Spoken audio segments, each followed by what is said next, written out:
Hello everybody, this is David with David Streams, and this is a live game of the testing chamber.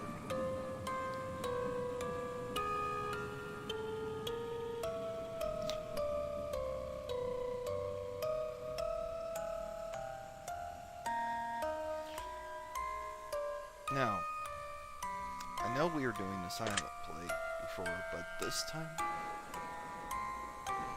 listen to the music, have fun, and pay attention because this is trigger warning. No.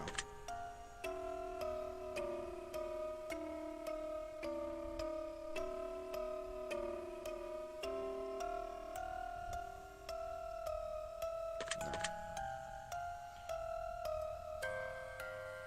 Yes. Yes.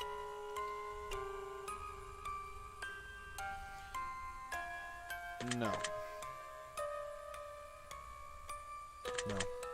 Not reason. No, I would not. No. No. Yes. No.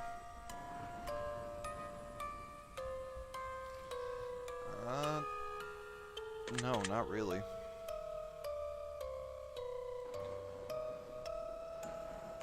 No.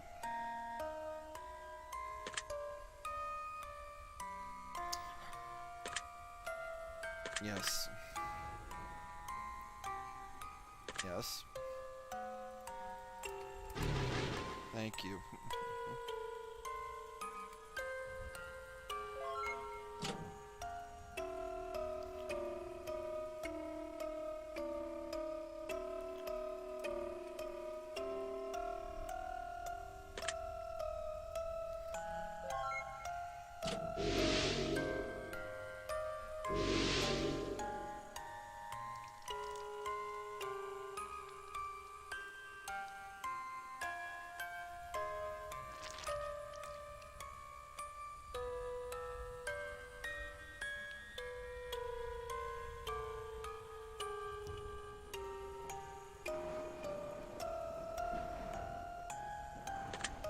You're fine.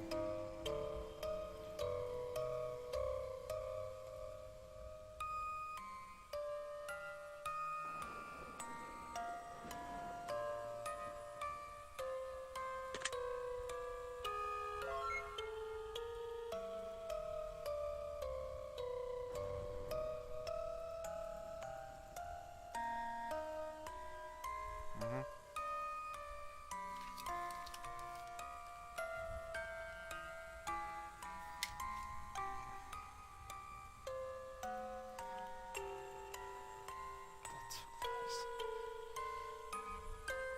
Jesus.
in the past when you felt positive or happy you have ever experienced a need?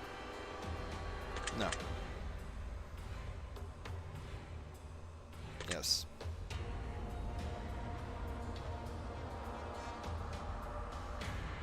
Yes.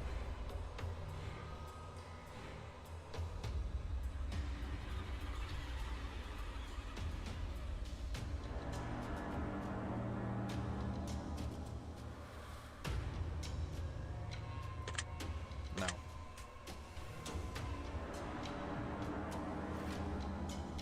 Yes. Yes.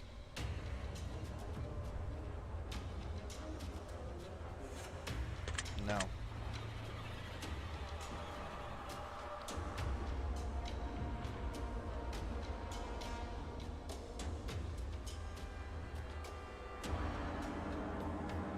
No.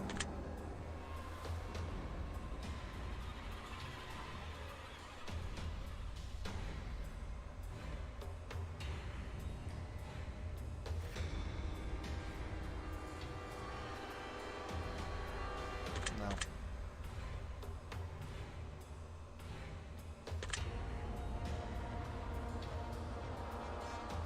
No.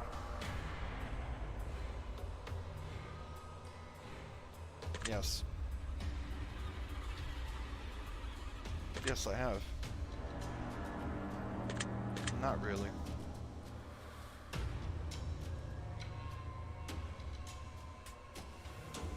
Yes.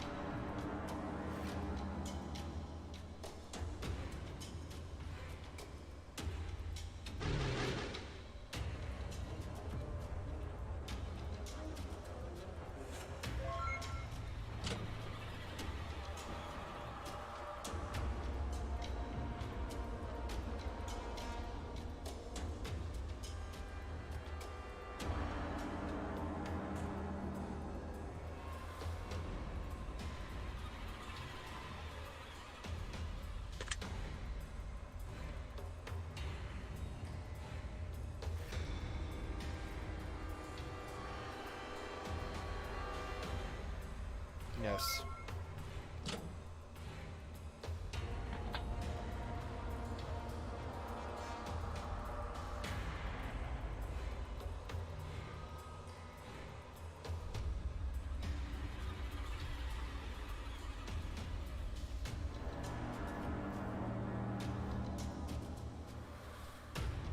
Words are as follows: future and present.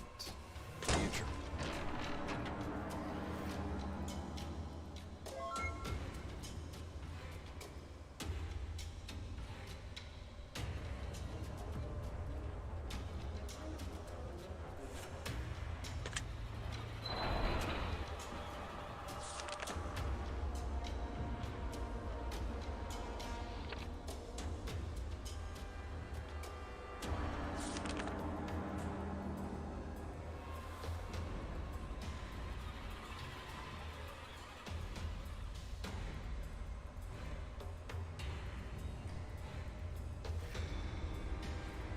Four, four, four.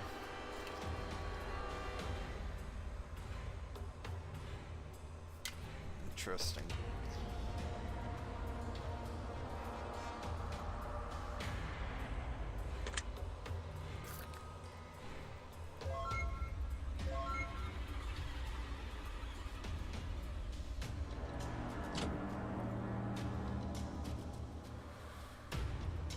Oh, I'm certain you can fill me up.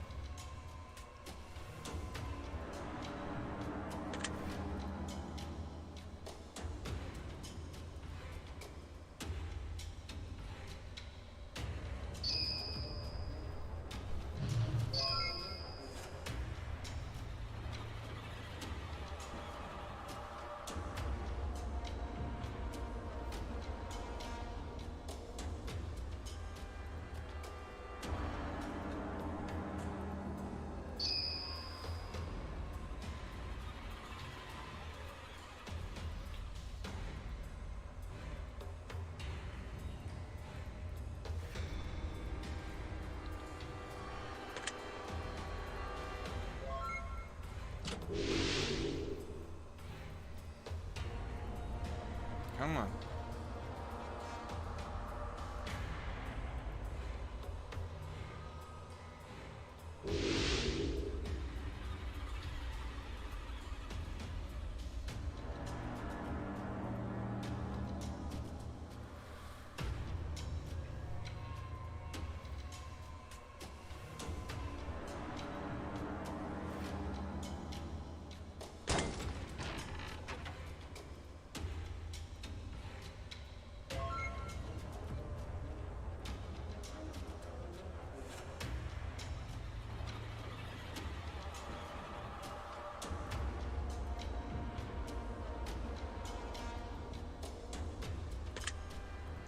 Here we go. Yes, I do. Yes. Yes. Yes. No. Yes. No. Yes. Yes. No. No.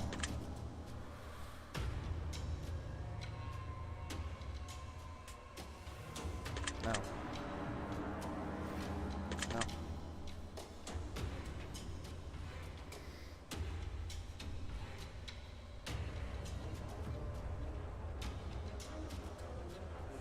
Yes. No. Oh, yes. No.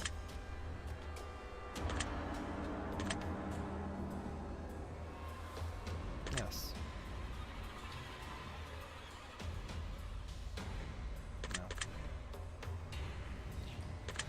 Yes. No. Yes and no. No. Yes. No. Yes. Yes. Yes. Yes. Yes. Yes. No. Yes. Yes. No.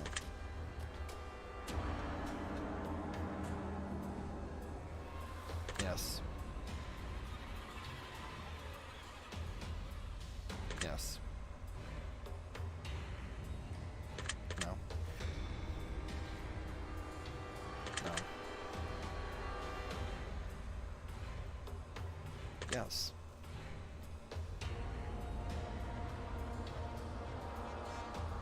Yes. Yes. Yes. No, not this time.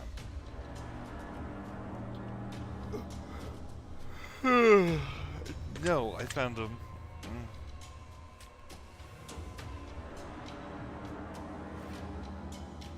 Yes, when I was younger. Yes. Yes. Oh, yes. Yes.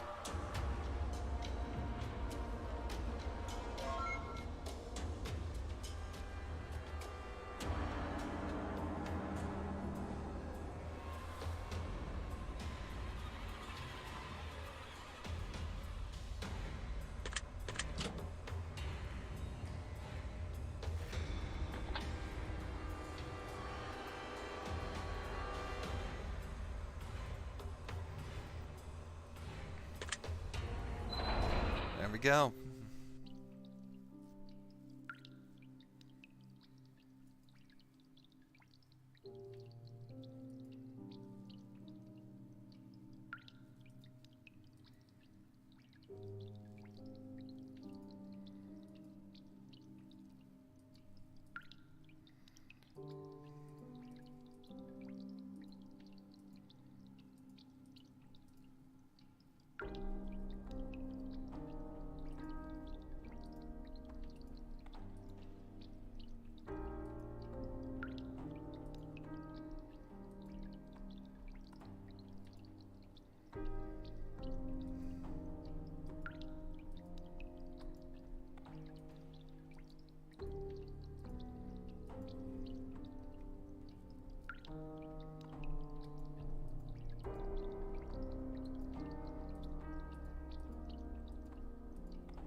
Save it.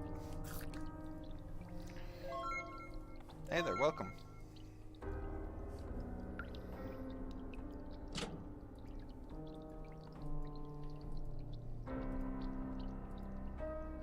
Unworldly.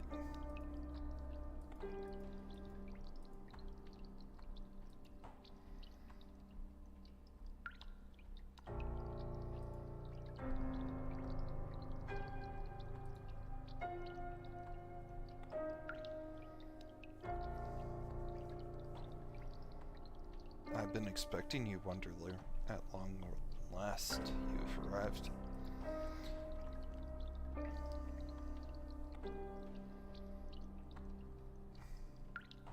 Allow me to share with you the tale of how they come to be. There's a story of a lonely man who lives in a very lonely, dreary, gray world, for everything is dull, drab, and melancholy. The air bitter, the sky blackened. The dark sky looms and is filled with even darker clouds. The desolate land in which the man treads is nothing but flat and endless. There lies no clear direction to travel, no destination in the bleak landscape. The atmosphere encompassing this realm is distant, void of purpose, and all who wander are most certainly lost. The man walks through these fields each and every day, alone until the one very special day. In the middle of these dreary fields, he discovers something full of cover in life. I've been through those feelings. Something vibrant, something which radiates a rare, special glow, unlike anything he's ever seen before. He carefully approaches and looks down upon what seems to be causing this phenomenon. Before him sits a flower. But not just any flower, mind you. No, this flower is special. This beautiful, intoxicating flower is unlike anything he's ever seen before. It radiates positive energy, a powerful aura. Upon seeing this flower, the man feels instantaneously euphoric. He lays down next to the flower and admires its beauty, basking in the constant flow of energy that it gives him. He wonders, how can something with beauty such as this exist in a world engulfed in seemingly endless darkness and gloom? And with that, he spends as much time as he can with the flower, until the sun inevitably sets. The darkness begins to fall. It's time to go home. It's time to leave. It's time to say goodbye. The man crawls to his feet, dusts himself off with a few brushes of his attire, and feels noticeably happier than he did before coming upon the flower. Then he walks home and enters his small wood-built house, gets into his bed, made of rough woolen covers, and tries his best to get some sleep. As he closes his eyes, the last thought on his mind before slipping into unconsciousness is the flower. And the flower is what he dreams of on that night. When he awakes from his incredible dream of spending more time with the flower, he decides to get dressed and immediately return to the field in which he saw the thing that radiated such vibrance and beauty, hoping that it would still be there waiting for him. After traveling, he arrives in the field, and there the flower still remains. So the man happily lays down next to the flower once more, just as he had done the day before, and begins to enjoy the energy that the flower pours into him, admiring the petals endlessly. And then darkness falls once more. The man begins to leave, but this time less satisfied than before. He arrives at his home, gets into bed, tries to sleep, but this too offers a different experience than the previous night. As he closes his eyes, the man is restless. He's uncomfortable. He's perturbed. He has a difficult time falling asleep because the flower that makes him so happy isn't with him anymore. The flower is somewhere else, in some field, growing in such a dark world, all on its own, and he too is all on his own. The man begins to bellow and weep until eventually he cries himself to sleep.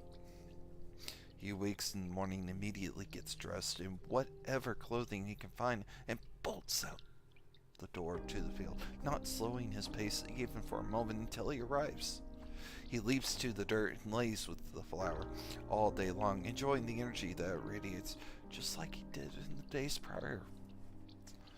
Just as the days prior had ended, the darkness falls once again. The man gets up, begins to walk home saddened and burdened with a heavy heart, but something calls him back. A feeling in the pit of his stomach, a hole in his heart. He turns and walks back to the flower, and he plucks it from the soil in which it has grown its entire life. He puts it in his pocket and hurries home excitedly. He lays in bed with a smile on his face and sets the flower down. He begins to admire the beauty of the petals all night, and they continue to bring him so much joy, so much bliss, that he had never had the pleasure of feeling before. The man is beyond content. For the first time in his life, in this dark, ugly world, the man is happy. For now he gets to spend all of his time with the flower. He gets to enjoy it constantly, whenever and however he likes, never having to say goodbye. As the days go on, they quickly turn to nights, and the nights quickly turn back into days. After a week has passed and his heart is full to the brim, the man notices something about the flower he hasn't realized before. The glow it once had has begun to fade. The color that was once so vibrant had begun to grow pale. The leaves that were once so lively and green had begun to wilt, and the stem which had held it so high above the ground had become soft and started to rot. The flower was dying. The man knew what was coming next. He watered it profusely. He nurtured it gingerly. The man did everything he could to save the flower from an impending doom. But in the end, as the days turned to weeks, and the air grew colder and increasingly bitter, the flower lost its petals, and the stem lost its color. The flower lost its energy, and then as all of the happiness in the world had been sucked out and blown like ashes to the wind, the flower died. The man lamented, he wailed, he cried tears, heart heavy, to match the burden and the pain within his heart. For the only thing that has ever made him happy in life, had ever filled that void within himself, was now gone. And the man knew deep within his heart that it was never coming back. He killed the thing that he loved and treasured so dear because he wanted to and craved it so badly. He wanted it for himself. His selfishness, his greed, his possession killed that flower, and he would never know happiness again. I killed her. I killed her vibrance, her beauty, her radiant energy. I plucked her from what she needed to grow and be herself. Like a candle burning in a windswept corridor, I carelessly snuffed out the flame that once shone so bright and lit the way to a better, bright, happier future for all. Instead of enjoying my flower for what she was, instead of being appreciative of the time I had with her, I couldn't just been content with the circumstances. I plucked her from the very life source that she needed in order to flourish and grow. I sought to possess her, and in turn, I lost her forever. My flower was no longer what she was once when I came to know her, but instead left as an empty, soulless husk of her former self. And now, I too, so too am I.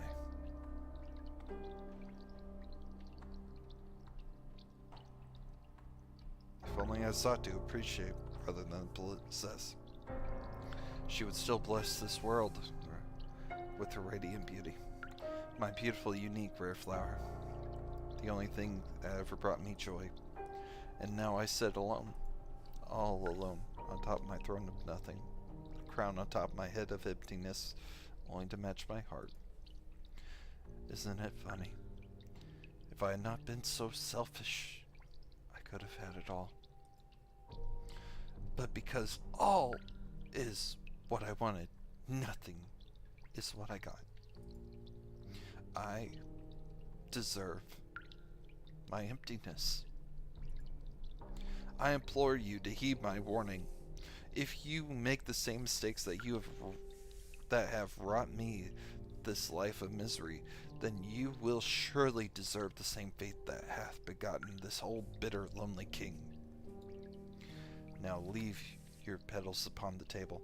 Walk away from them once and for all. Leave them with me before they consume your soul too.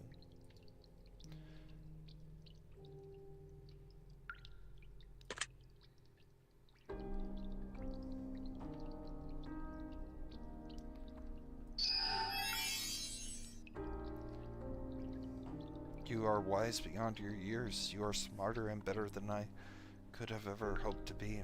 Our fates will not be shared on this day.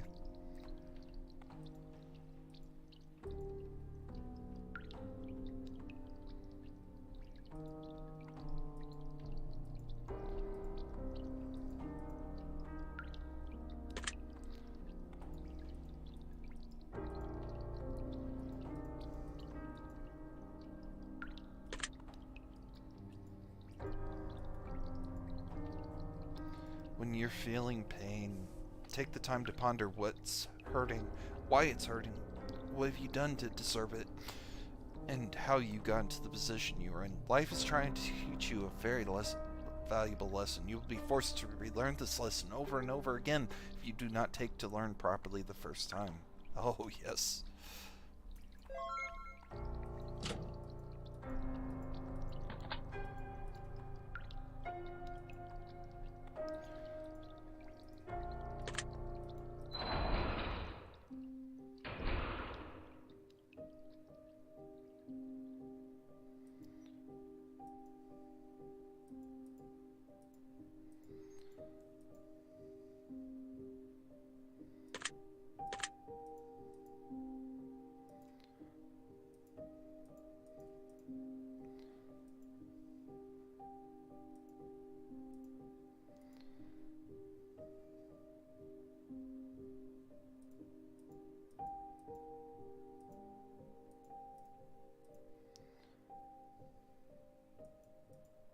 The Watcher.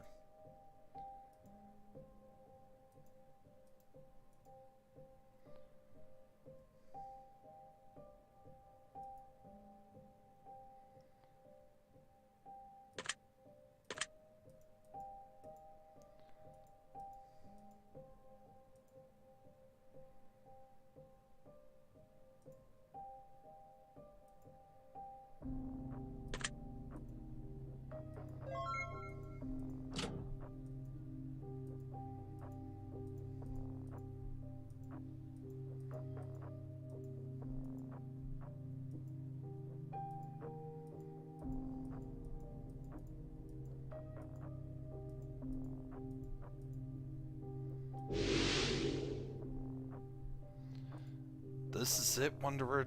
This is what you've been waiting for. Every decision you made led you to this moment. Now, gaze upon the mirror and tell me what you see.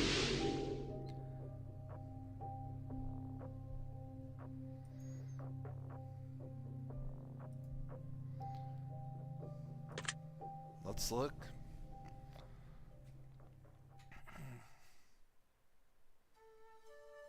Mirror, mirror, show to me what secrets you have hidden from me. Show me weakness, show me strength. Describe in detail, tell in length. Show me what I've been afraid to see. Show me everything, reflect it true. Show me what I've come to you, why I've come to you.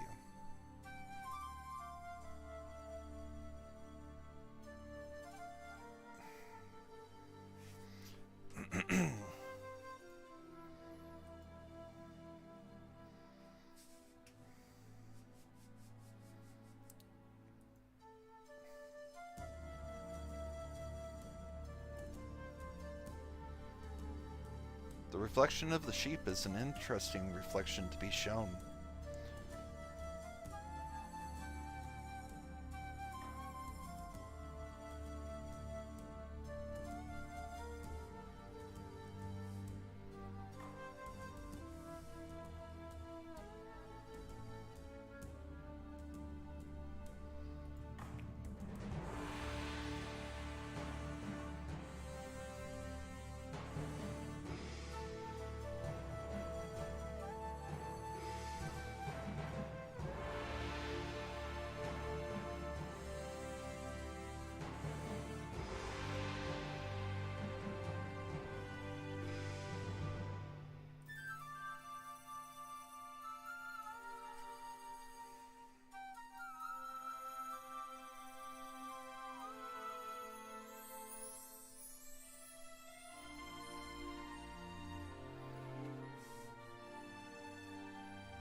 Shepard.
Thank you so much, Raindub Studios.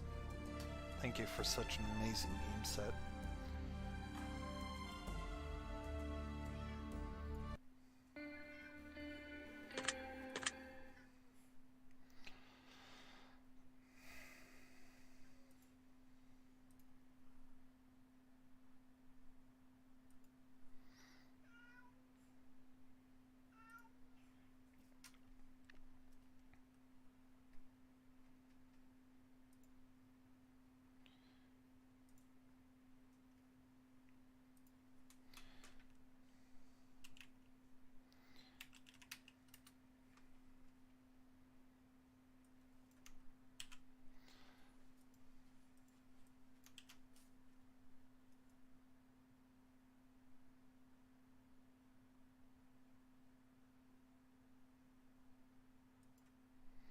Give me a minute.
that's it for today. Thank